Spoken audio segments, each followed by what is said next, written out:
Hello everyone. Last class we have studied how to differentiate a function.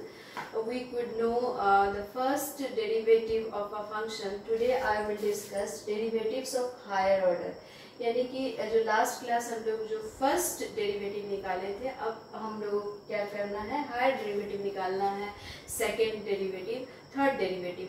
चूंकि हम लोगों को सेकेंड डेरिवेटिव जो है मैक्सिमम और मिनिमम फंक्शन, कोई फंक्शन दिया हुआ है, वो फंक्शन मैक्सिमम है या मिनिमम है, उसके लिए हम लोगों को जो है सेकेंड डेरिवेटिव निकालना पड़ेगा। और ऐसे भी जो हम इकोनॉमिक्स में ग्राफ देखते हैं या कर्व देखते हैं, तो कर्व का जो स्लोप कैसा है वो जो है डिसाइड करता है, हमारा फर्स्ट डेरिवेटिव करता है, यानी कि dy by D x. dy by D x जो है वो दिखाता है कि किसी भी कर्व का स्लोप कैसा है, यानी कि वो left to right downward sloping है या left to right upward sloping है, यानी कि ये जो है हमारा स्लोप को दिखाता है।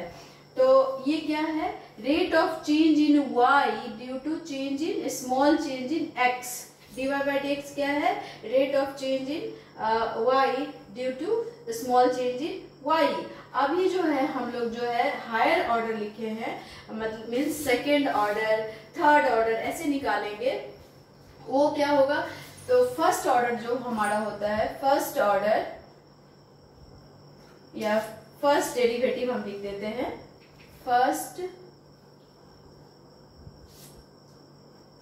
फर्स्ट डेरिवेटिव, उसको हम जो है करेंगे dy बाई डी एक्स, और इसको जो है हम f डैश x भी लिख सकते हैं, यानी कि dy बाई डी एक्स हो या f डैश x है, उसको हम बोलेंगे फर्स्ट डेरिवेटिव। जो हमारा सेकेंड डेरिवेटिव होगा वो होगा d2y by D x square. d2y dx square ऐसे नहीं होगा, dy होल स्क्वायर या dy स्क्वायर ऐसे नहीं होगा, d2y बाई dx स्क्वायर होगा, और इसको f डबल डैश x हम लिख सकते हैं। सिमिलरली हमारा जो है थर्ड डेरिवेटिव जाएगा वो होगा d3y by dx cube is equal to f triple dash X. इस तरह करके हम जो है इस तरह डिनोट करते हैं, जो हायर ऑर्डर या फर्स्ट डेरिवेटिव, इसको डिनोट ऐसे करते हैं। अब ये दिखाता है rate in change in y due to small change in x। ये क्या दिखाता है, rate of change of first derivative. इसका change, rate of change of this is indicated by this. इससे जो है हम इसका रेट ऑफ चेंज को दिखाते हैं। तो इससे इसका क्या यूज है और इसका क्या यूज है, मैं पहले ही बताई। ये क्या दिखाता है कि कोई भी कर्व है उसका स्लोप कैसा है, वो left to right downward slope करता है या अपवर्ड स्लोप करता है। यदि हम डाउनवर्ड स्लोप की बात करें तो हम दो तरह का कर्व जानते हैं। जो डाउनवर्ड स्लोप करता है वो ऐसा होता है, एक कर्व होता है जो ये वाला कर्व है। यदि हम डिमांड कर्व की बात करें, डीडी कर्व की बात करें, वो क्या होता है, left to right downward slope करता है। और एक कर्व जो है, यदि हम उस कर्व की बात करें जो पीपीसी कर्व यानी प्रोडक्शन पॉसिबिलिटी कर्व की बात करें, तो वो कर्व ऐसे स्लोप करता है, डाउनवर्ड स्लोप करता है। यदि हम dy बाई डी एक्स को dy by D x slope decide करता है, dy by D x less than 0 हम करें, तो ये क्या कर रहा है, ये स्लोप दिखा रहा है कि लेस देन 0 है, तो ये left to right downward slope कर रहा है। लेकिन इसकी ये दोनों कर्व में कॉन्वेक्सिटी को नहीं ये दिखा पाता है कि वो कॉन्वेक्स टू ओरिजिन है या कॉन्केव टू ओरिजिन है। ये स्लोप वो नहीं दिखाता है, बस ये दिखाता है कि जो कर्व है left to right downward slope होता है। अब नेक्स्ट जो है, यदि हम ऐसे लिखें dy by D x greater than 0, तो ये सिर्फ और सिर्फ ये दिखाता है कि जो कर्व है अपवर्ड स्लोप कर रहा है, यानी कि ऐसा कर रहा है या ऐसा कर रहा है। ये कर्व ये दिखा रहा है, ये अपवर्ड स्लोप कर रहा है, लेकिन ये नहीं दिखा रहा है ये कॉन्वेक्स टू एक्स एक्सिस है या कॉनकेव टू एक्स एक्सिस है। तो ये कॉन्वेक्स टू ओरिजिन है या कॉनकेव टू ओरिजिन है, इसको कौन दिखाएगा? वो हम सेकेंड ऑर्डर से जो है हम पता लगा सकते हैं कि कर्व का क्या शेप है, left to right downward slope करता है, और कॉन्वेक्स टू ओरिजिन है या left to right downward slope करता है, कॉनकेव टू ओरिजिन है। तो उसके लिए हमारा क्या होगा, इसका भी जो होगा स्लोप है dy by D x less than 0, यानी कि हम जो यहाँ पर एक टेंजेंट लाइन किसी भी पॉइंट पे डालते हैं तो वो नीचे की तरफ जाता है। ऐसे करके हम स्केल से डालेंगे, अभी तो सटा नहीं है, लेकिन आप समझ लो कि ये नीचे की तरफ स्लोप जा रहा है, ऐसे स्लोप जा रहा है। इसका भी हम जो ऐसे करेंगे तो ये नीचे की तरफ जाएगा। ये क्या दिखा रहा है कि x का ये, यदि हम ये क्वांटिटी किसी वस्तु को लें तो x का जो जो हम अधिक मात्रा का उपभोग करेंगे, यूज करेंगे, हमारे पास होगा, तो क्या होगा, वो घटता जाएगा। वो दिखा रहा यहाँ पर अपवर्ड स्लोप मतलब बढ़ता जाएगा। यहाँ पर तो यहाँ पर भी होगा dy by D x greater than 0। अब ये कौन डिसाइड करेगा कि ये कर्व जो है कॉन्वेक्स टू ओरिजिन है? तो वो है हमारा सेकेंड ऑर्डर। ये जो है हमको डिसाइड करेगा कि हमारा कर्व ऐसा कर्व होगा तो जो हमारा d2y by D x square है वो हमारा ग्रेटर देन 0 होगा। और जब हमारा कर्व इस तरह करके होगा, पीपीसी कर्व के टाइप का, प्रोडक्शन पॉसिबिलिटी कर्व टाइप का होगा, तो वो होगा d2y by D x square less than 0। जब हमारा ये कर्व होगा, ऐसा कर्व होगा, यानी कि स्लोप कुछ इस तरह करके होगा, तो ये होगा d2y by D x square greater than 0 होगा। और जब इस तरह करके कर्व आएगा, एक पॉइंट के बाद ऐसे जैसे हम टीपी की बात करते हैं, टोटल प्रोडक्शन कर्व की बात करते हैं, तो वो कुछ ऐसे करके जाता है, ऐसे करके जाता है, एक पॉइंट के बाद ऐसे डाउन हो जाता है। जबकि MP0 वो सेकेंडरी है कि हम जो है प्रोडक्शन कर्व में हम पढ़ते हैं, लेकिन वो कर्व में क्या जाता है, एक पॉइंट के बाद वो नीचे की तरफ आ जाता है, और वो कर्व का जो शेप होगा, उसका जो टेंजेंट होगा कुछ इस तरह करके होगा, और इसका जो सेकेंड ऑर्डर होगा वो लेस देन 0 होगा। यानी कि यदि कोई हमको दे देता है, ये दो कंडीशन दे देता है, इस तरह का दो कंडीशन देता है, और ये वाला कर्व नहीं होता है, ये वाला, और मुझे कोई बोलता है कि ये कंडीशन है, तो वो कर्व का शेप कैसा होगा, तो हम इजीली ऐसे इसको कर्व को ड्रॉ कर सकते हैं। कैसे? सबसे पहले हम देखेंगे dy बाई डी एक्स जो है वो लेस देन 0 है, तो कर्व जो है कुछ ऐसे स्लोप करेगा। अब हम d2y by D x square greater than 0 देखते हैं, इसका मतलब है वो कर्व जो है कॉन्वेक्स टू ओरिजिन होगा, मतलब कर्व कुछ ऐसा। सिमिलरली मेरे पास ये कर्व नहीं है और ये रहेगा, तो हम ये देखेंगे dy बाई डी एक्स से कि हमारा कर्व जो डाउनवर्ड स्लोप कर रहा है, और d2y by D x square हम देखेंगे लेस देन 0 है, तो हम समझ जाएंगे कर्व जो है कॉनकेव टू ओरिजिन है, तो हम इजीली उस कर्व को ऐसे ड्रॉ कर सकते हैं। तो ऐसे ही सेम इस कंडीशन से जो है हम पता लगा सकते हैं हमारा कर्व का शेप कैसा है। अब हम जो है किसी फंक्शन का मैक्सिमम और मिनिमम कैसे निकालते हैं वो देखते हैं।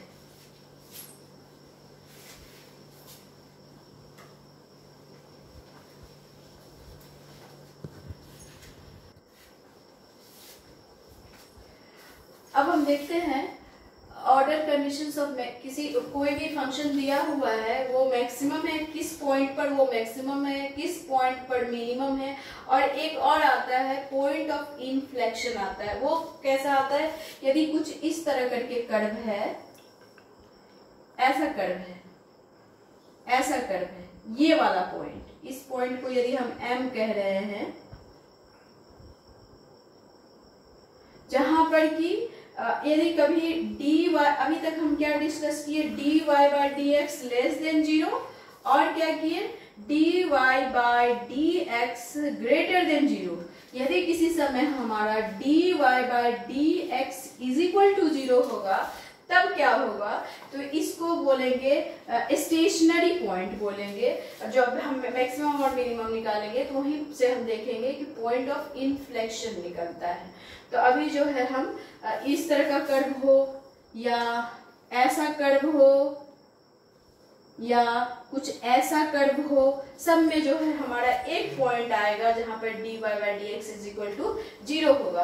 तभी हम ऑर्डर कंडीशन देखते हैं कि कर्व कोई भी जो है फंक्शन मैक्सिमम और मिनिमम है उसका क्या कंडीशन होता है।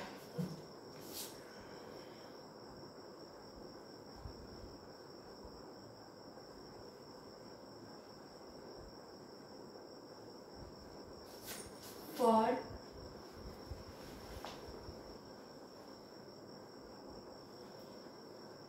maximum and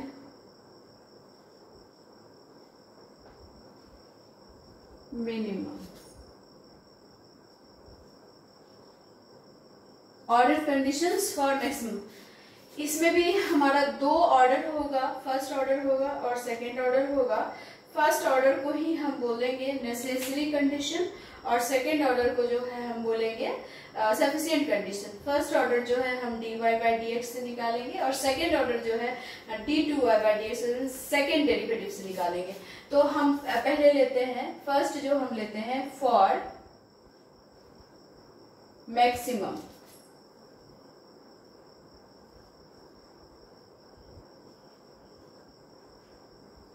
ऐसे लिख देते हैं, ऑर्डर कंडीशन फॉर मैक्सिमम। इसका जो फर्स्ट होगा, फर्स्ट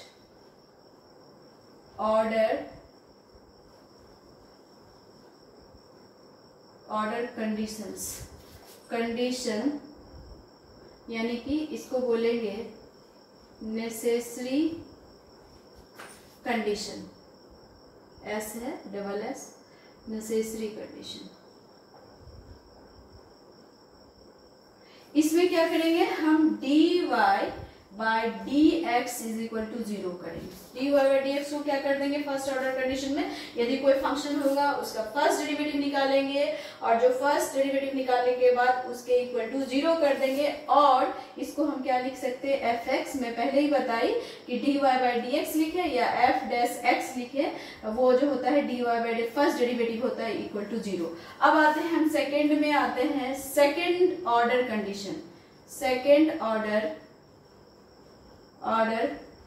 कंडीशन। इसको जो है हम सफिशिएंट कंडीशन बोलते हैं,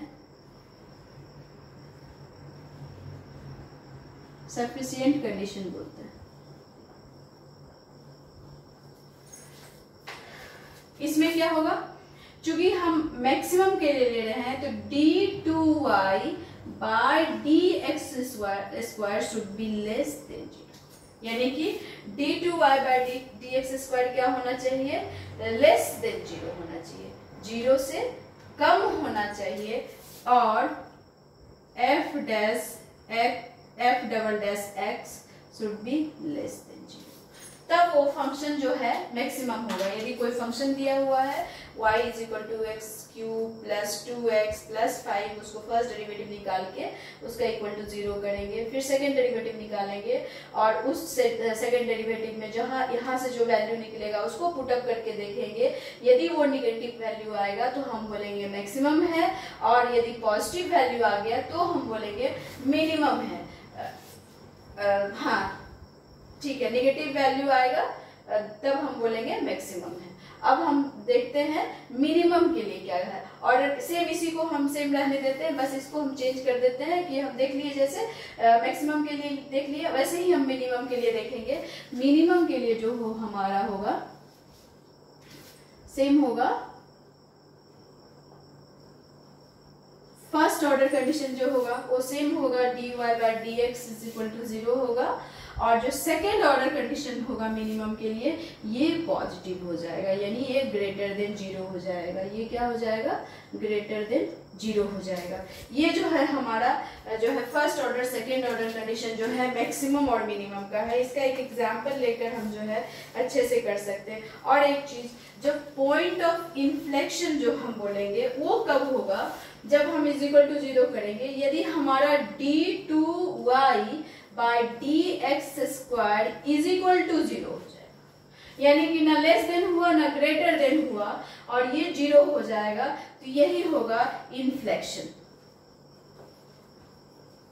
ये वाला होगा पॉइंट ऑफ इन्फ्लेक्शन हो जाएगा। यदि कोई फंक्शन दिया हुआ है तो हो सकता है कि हमारा d2y बाई dx² क्या हो जाएगा, ये इक्वल टू जीरो हो जाएगा, तो हम बोलेंगे function is inflection at this point. अब हम एक एग्जाम्पल लेकर इसको देखते हैं।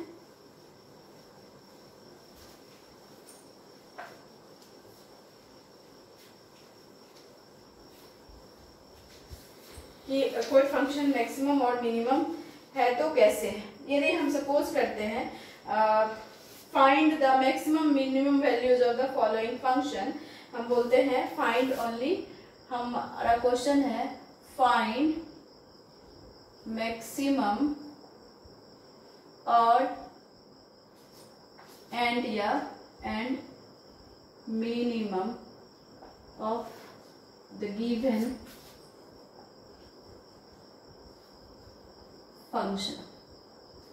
फंक्शन क्या है, y is equal to x cube minus 3x plus 1। इसको हम जब मैक्सिमम मिनिमम निकालेंगे तो सबसे पहले क्या करेंगे, इसका डेरिवेटिव्स देखेंगे, first order second order derivatives निकाल। तो ये फंक्शन है, इस जगह पर कोई भी फंक्शन होगा, हम ये वाला फंक्शन उठाए, बुक्स में बहुत सारे जो एक्सरसाइज है बहुत सारे फंक्शंस दिया हुआ है, एग्जाम में भी पूछे जाते हैं, कोई फंक्शन गिवन होता है कि आप जो है चेक कीजिए वो फंक्शन मैक्सिमम और मिनिमम है, और मैक्सिमम एंड मिनिमम का मतलब है यदि इसका x का 2 वैल्यूज होगा तो हो सकता है कि एक वैल्यू पर फंक्शन मैक्सिमम होगा, दूसरे वैल्यू पर जो है वो मिनिमम होगा। तो हम फर्स्ट डेरिवेटिव निकालेंगे, सेकेंड डेरिवेटिव निकालेंगे और फिर ऑर्डर कंडीशंस जो है उस पर चेक करेंगे और हम इसे एग्जाम्पल को सॉल्व करेंगे नेक्स्ट क्लास इसके साथ साथ बहुत और भी एग्जाम्पल्स है, मैक्सिमम और मिनिमम निकालेंगे। तब तक थैंक यू।